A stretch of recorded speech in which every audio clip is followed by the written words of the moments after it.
నమస్తే న్యూస్ 24 తెలుగుకు స్వాగతం. నా పేరు యామిని. ముందుగా వార్తల్లోని ముఖ్యాంశాలు ఇప్పుడు చూద్దాం.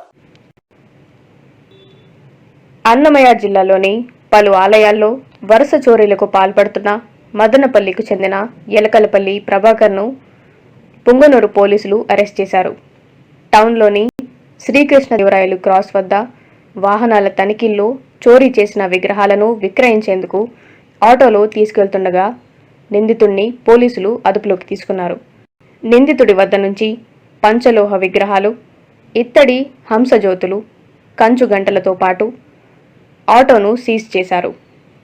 సోమల, చౌడేపల్లి, సందుం, నిమ్మనపల్లి పరిధిలోని ఆలయాల్లో ఈ చోరీలు జరిగినట్లు పోలీసులు తెలిపారు. కేసును చాకచక్యంగా ఛేదించిన పొంగనూరు అర్బన్ పోలీసులను జిల్లా ఉన్నతాధికారులు అభినందించారు.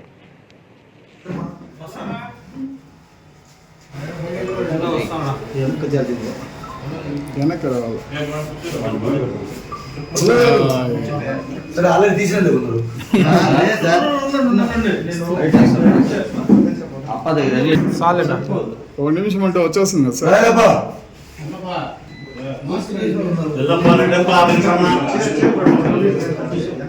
ఇక్కడ చెప్తా